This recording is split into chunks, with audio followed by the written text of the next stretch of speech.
रौनीलाई यमुनामा खोज्दै गए रस रचाउने तिम्रो घुङ्रिएको बालकृष्ण घुङ्रिएको बालकृष्ण सवारी मुहारदेखि नाच्यो मेरो मन नाच्यो मेरो मन कृष्ण नाच्यो मेरो मन बैजन्तीको माला तिम्रो पीताम्बर धोती बैजन्तीको माला तिम्रो पीताम्बरको धोती तिनै लोकलाई मोहित पार्ने दिव्य मोहर ज्योति तिनै लोकलाई मोहित पार्ने दिव्य मोहर ज्योति तिम्रो मधुर मुस्कान उसमा बाँसुरीको धुन तिम्रो मधुर मुस्कान उसमा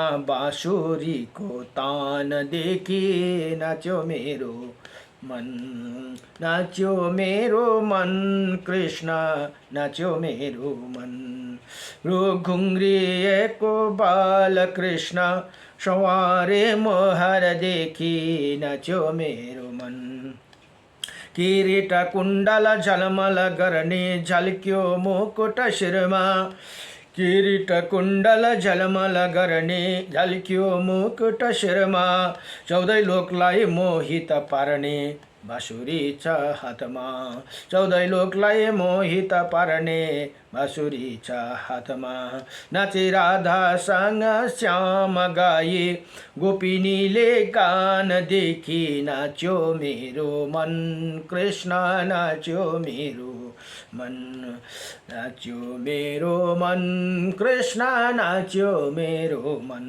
तिम्रो घुङ्रिएको बालकृष्ण घुङ्रिएको बालकृष्ण सवारी मोहरदेखि नाच्यो मेरो मन तारागण चन्द्र बनी बादल बनी सारी तारागण चन्द्र बनी बादल बनी सारी घुम्टो हाली ढाँचा पारी नकल पारी पारी घुम्टो हाली ढाँचा पारी नकल पारी पारी घुम्टो भित्र लजाए आँखा घुम्टो भित्र लजाए आँखा उनीसँग जुदाई क्षमा क्षमा नाच्यो मेरो मन कृष्ण नाच्यो मेरो मन कृष्ण नाच्यो मेरो मन तिम्रो घुङ्रिएको बालकृष्ण घुङ्रिएको बालकृष्ण समारे मोहरदेखि नाच्यो मेरो मन सत्यले मात्र जीवनमा शान्ति प्राप्त गर्न सकिन्छ न भनेर यहाँ बताउनु भएको छ र शान्ति बिना सम्पन्न भए पनि जीवन अधुरो नै लाग्दछ मनमा शान्ति भए पनि छैन भने जति नै धन सम्पदा भए पनि जीवन अधुरो नै हुन्छ भनेर यहाँ बताउनुहुन्छ र अब श्री ब्रह्मा पुराणको यहाँ एउटा स्तोत्र बलिमा एउटा महत्त्वपूर्ण स्तोत्र छन् जुन श्री विष्णु अष्टविंशति नामम स्तोत्रम भनेर अब यहाँ भगवान अर्जुनले भगवान कृष्णलाई प्रश्न सोध्नुहुन्छ श्री अर्जुन उवाच किं नो नामं सहस्राणि जपते च पुनः पुनः यानि नामानि दिव्यानि तानि चक्षुष केशव हे भगवान केशव मनुष्य बार बार हजार नाम जप क्यों करते उनका दिव्य नाम है उनका वर्णन करे भनेर यहाँ प्रार्थना गर्नुभयो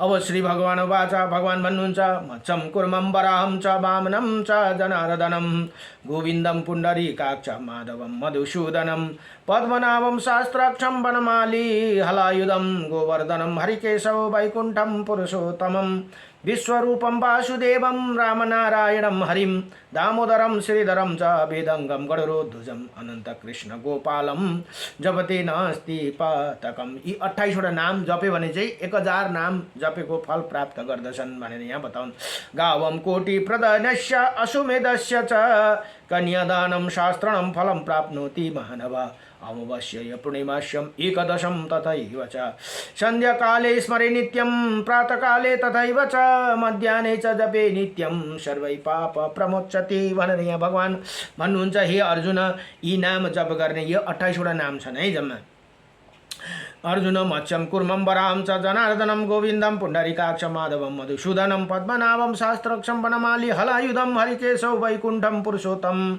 विश्वरूपं वासुदेवं रामनारायणं हरि दामोदरं श्रीधरं वेदांगम गरुध्वजम अनंत कृष्ण गोपालम। इन नाम जप करने वाला पुरुष का भीतर पाप नहीं रहती। उसले 1 करोड गौ दान गरेको फल प्राप्त गर्दछन् भने 100 अश्वमेध यज्ञ गरेको फल प्राप्त गर्दछन् र 1000 कन्या दान गरेको पनि फल प्राप्त गर्दछन्। औँसीमा पूर्णिमा तथा एकादशी तिथिको नमा प्रतिदिन सायमा प्रातः एवं मध्याह्नको समयमा इन नाम जपे भने सम्पूर्ण पाप से मुक्ति हुन्छ भनेर यहाँ बताउनुहुन्छ। नमो भगवते वासुदेवायम कृष्णाय वासुदेवायम हरे परमात्मने नमः प्रणत क्लेशनाशायम गोविंदाय नमो नमः।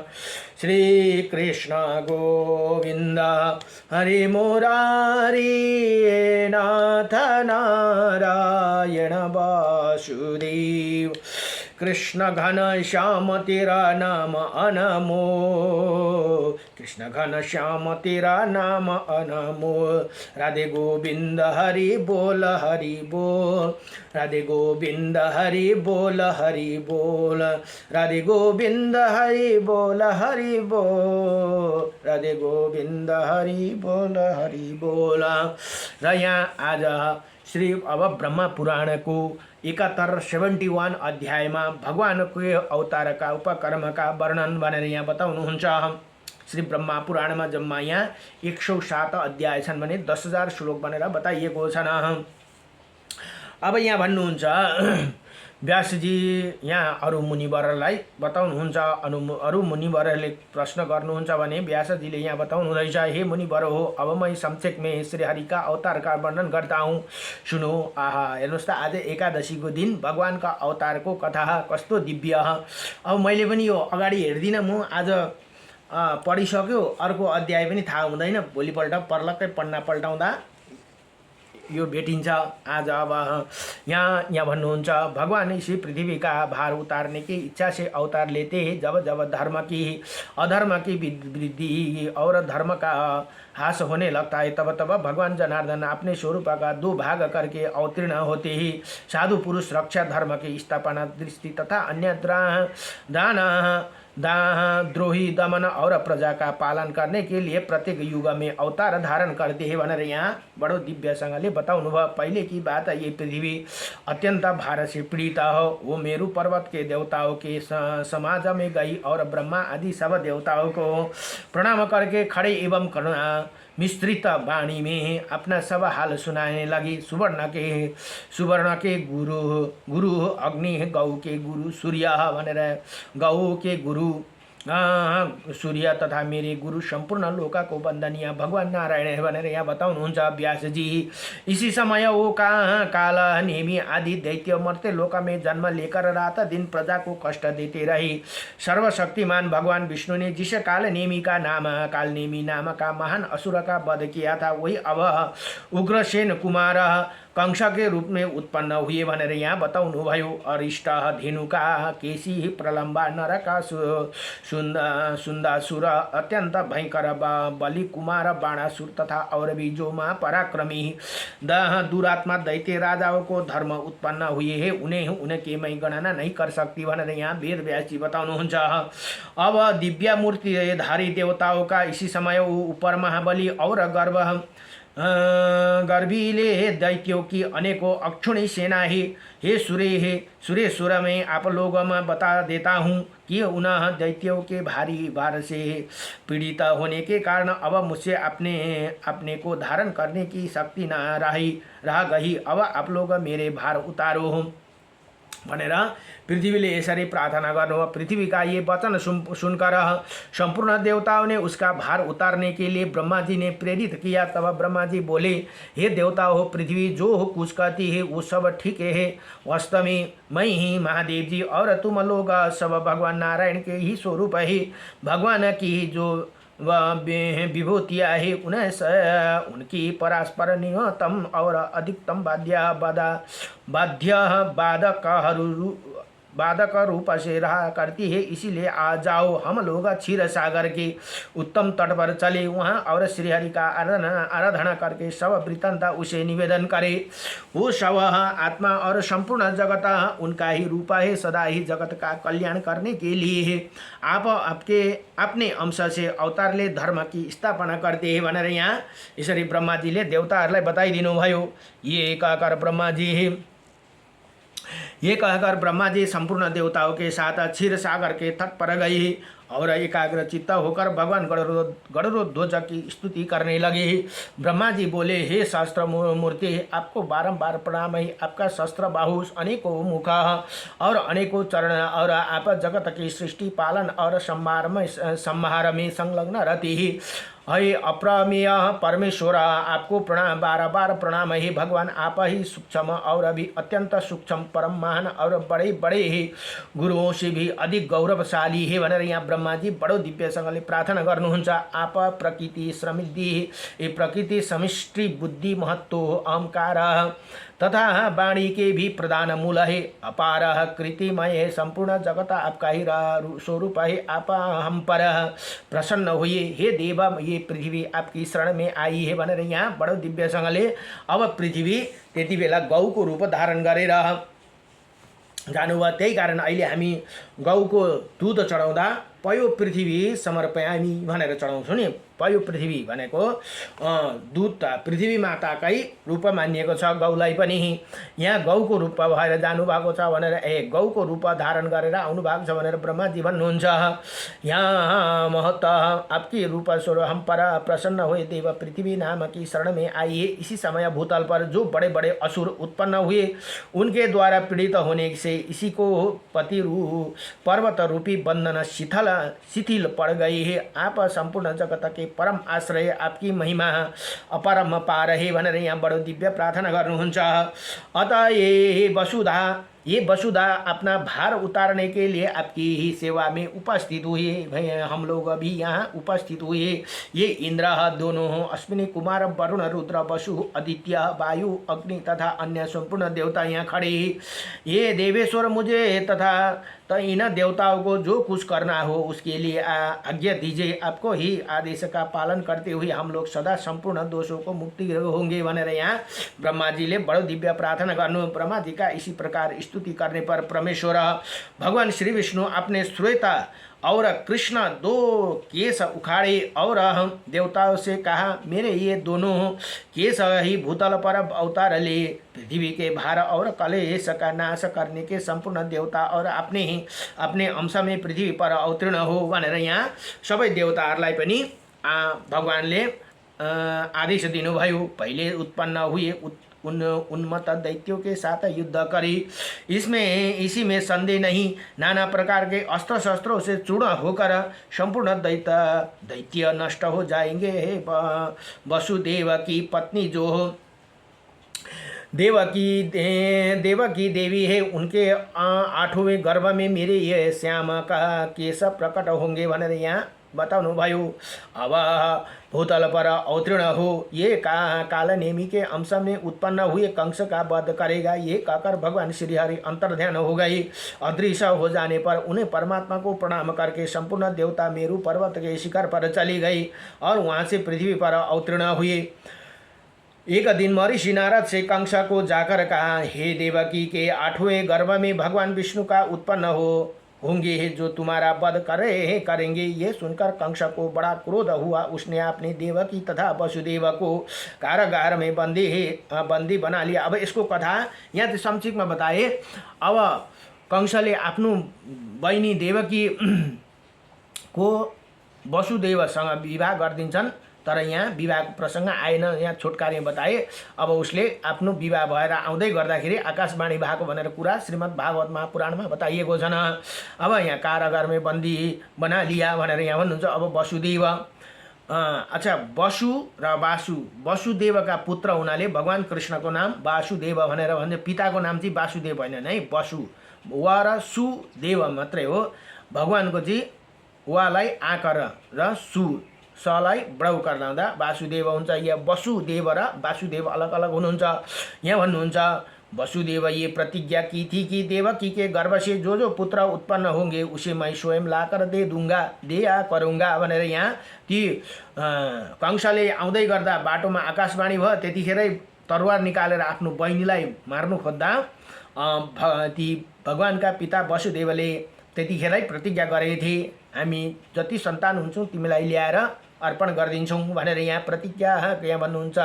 जितना जो पुत्र उत्पन्न होंगे उसी मैं स्वयं लाकर दे दिया करूँगा।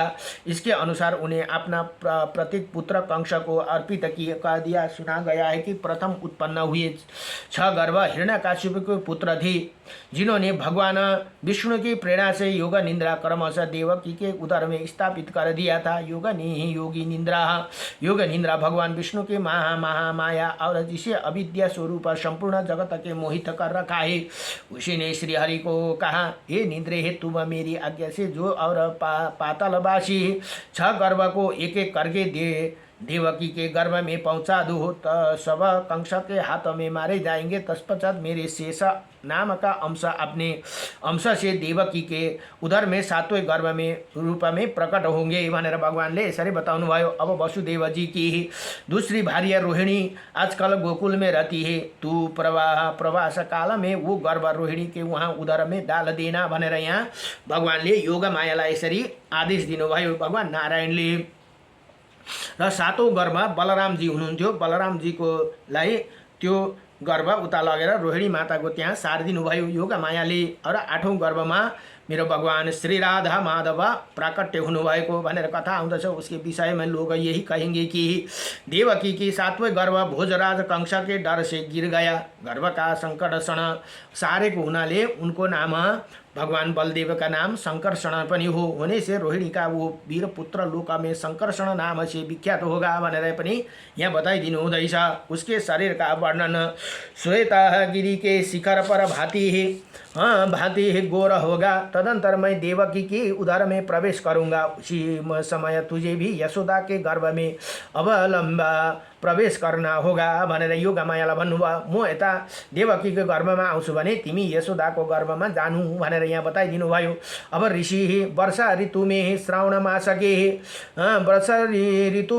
मास के कृष्ण पक्ष की अष्टमी तिथि को आधी रात के समय मेरी प्रादुर्भाव होगा अथवा प्राकट्य होगा और तू नवमी तिथि में यशोदा के गर्भ में जन्म लेगी। उसी समय वासुदेव मेरी शक्ति से प्रेरित होकर मुझे ये तो यशोदा की सैया पर पहुंचाई देंगे। तुम देवकी के पास ले आएंगे, फिर कंस तुझे लेकर पत्थर पर शिला पर पछाड़ेगा, किंतु तू उसके हाथ से निकलकर आकाश में उड़ जाएगी। ये कहने पर इंद्र मेरे गौरव का स्मरण करके तुझे 100 बार प्रणाम करेगी और विनीत भाव से अपनी बहिनी बना लेगी। फिर तू शंभु शुंभ निशुंभ आदि शस्त्र दैत्यों का वध करके अनेकों स्थान बनाकर सारी पृथ्वी को शोभा बढ़ाएगी भनेर यहाँ बताउनु। त्यही उहाँ भगवती जगत जननी नै भगवानको बहिनी हुनुहुन्छ है। किनभने सिरियलतिर पनि आउँछ नि, भगवान नारायण कृष्णलाई भगवती जगत जननी माता पार्वतीले भ्राता भनेर सम्बोधन गर्नुहुन्छ। योग माया नै को हुन् त भन्दा जगत जननी स्वयं भगवती पार्वती हुनुहुन्छ। अब यहाँ भन्नुहुन्छ अनेकौं शस्त्र दैत्यों का वध करेगी भनेर यहाँ भन्नुहुँदैछ। सारी पृथ्वी को शोभा बढ़ाएगी। भूत सन्निहित कृति कांति पृथ्वी धृता लज्जा पुष्टि उषा तथा अन्य जो भी स्त्री नामधारी वस्तु है वो सब तुम्ही हो भनेर यहाँ भगवानले भन्नुहुँदैछ। जो तुम्ही हो जो प्रातःकाल और अपराह्न में तेरे सामने मस्तक झुकाएगा और तुम आर्य दुर्गा वेद गर्भा अंबिका भद्र काली क्षेमा तथा क्षमाकारी आदि कहकर तुम्हें स्तुति करेंगे भनेर यहाँ स्वयं मेरो माता भगवती जगत जननीलाई यहाँ भन्नुहुँदैछ। समस्त मनोरथ मेरे प्रसाद से सिद्धि हो जाएगी। जो लोग भक्ष भोज्य आदि पदार्थों में तेरी पूजा करेगी। भज्य भोक्ष भनेको खाने योग्य पदार्थ पूजा करेगी। उन्हें मनुष्य पर प्रसन्न होकर तू उनके समस्त अभिलाषी पूर्ण करोगी भनेर यहाँ भगवान स्वयं भन्नुहुन्छ। वो सब लोग सदा मेरी कृपा से निश्चय ही कल्याण के भागी होंगे। अंत देवी हे देवी जो कार्य मैंने तुझे बताया उसे पूर्ण करने के लिए जाओ भनेर यहाँ भगवानले भगवती जगत जननीलाई पनि आज्ञा दिनुभयो भनेर यहाँ कथा आए। नमो भगवते भने यति भनेर श्री ब्रह्मा पुराणको 71 अध्यायमा भगवानका अवतारका उपक्रमका यहाँ वर्णन समाप्त भयो। नमो भगवते वासुदेवाय कृष्णाय वासुदेवाय हरे परमात्मने नमः प्रणतक्लेशनाशाय गोविन्दाय नमो सच्चिदानन्दरूपाय विश्वोत्पत्तिहेतवे त्रपत्राय विनाशाय श्रीकृष्णाय वयं नमः। ओम नमो भगवते